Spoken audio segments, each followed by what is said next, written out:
Alright, let's get real about Saskatoon, because like every city, we've got the good, the bad, and the ugly. And if you're thinking about moving here in 2025, 2026, or even if you already live here, you'll want to stick around until the end because I'm going to tell you exactly what's getting better and what still needs a lot of work. I'm Conor Palendat, realtor with Muhlenbecher & Associates, and if you need a top producing team to help buy or sell a home with, all of my contact info is in the description below.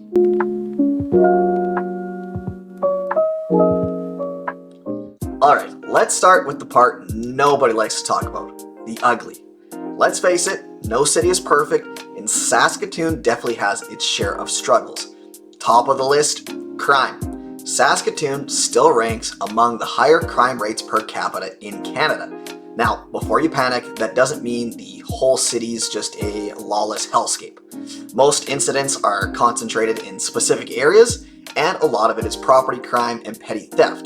The past year, our crime rates actually went down, with petty crime seeing a reduction of 15%, but with violent crime climbing slightly by 3%. So while there is some improvement in areas, it does affect how people feel about certain neighborhoods and the city as a whole, especially for newcomers.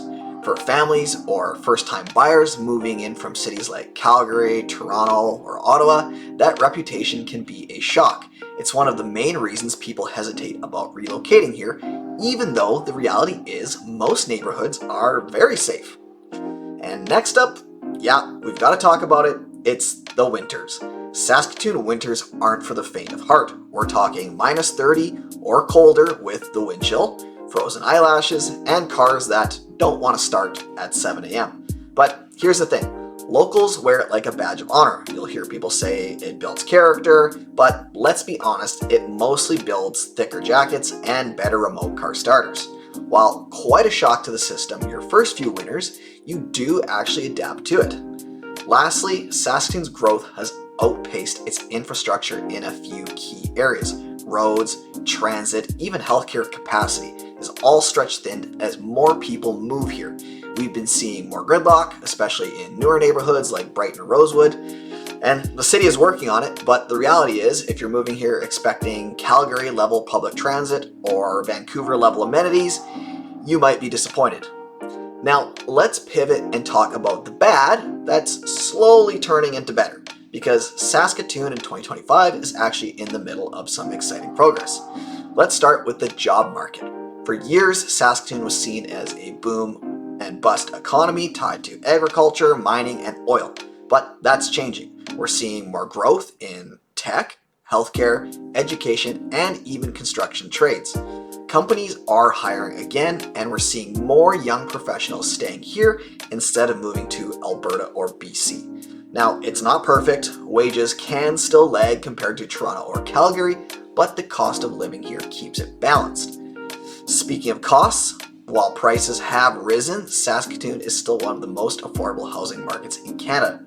You can still buy a family home here for what a condo costs in Vancouver, and developers are actually responding to demand. Slowly, mind you, but we're seeing more infill projects, more modern builds, and new community planning in places like Aspen Ridge and the Meadows.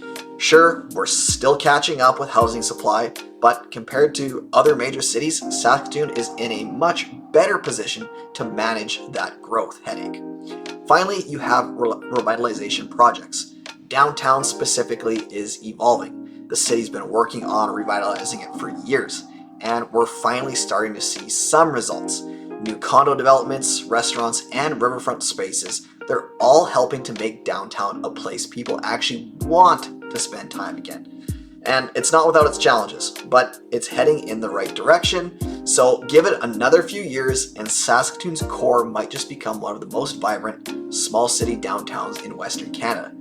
And now let's end on a high note because there's a lot to love about living here. So we've covered the rough stuff and things that are improving but still need work. Let's talk about what makes Saskatoon truly great. First is that affordability. It's not just a buzzword here. Saskatoon genuinely offers one of the best balances between cost of living and quality of life in Canada. You can own a home, raise a family, and still have money left over for vacations or hobbies. And that's becoming increasingly rare in most Canadian cities. For first-time buyers or anyone moving from a truly major city, it's a game changer. Then there's the lifestyle. Saskatoon is beautiful. We've got over 200 parks, miles of river trails, and a river that makes every sunset look like it belongs in a postcard. And even though winters can be rough, summer in Saskatoon, it's unbeatable. Festivals, patio season, farmers markets, the city really does come alive. And finally, the people. Saskatoon still has that small town friendliness with big city potential. Whether it's your neighbors helping you shovel your driveway after a snowstorm, or local businesses that actually remember your name, there's this sense of community here that's hard to find elsewhere these days. And that's what keeps people here. You can come for the affordability or the job opportunities, but you stay for the people and the lifestyle. And honestly, even with the ugly parts, it's home. And it's never had a better opportunity to grow into something amazing. Every city has its flaws, but Saskatoon's biggest strength is that it's finally looking to improve and lead the way. If you're thinking about moving here, or even just curious about what life could look like in Saskatoon, I'd love to help you make that move smoothly and stress-free. If you found this video helpful, give it a like and subscribe. Thanks so much for watching, and I hope you have a great week.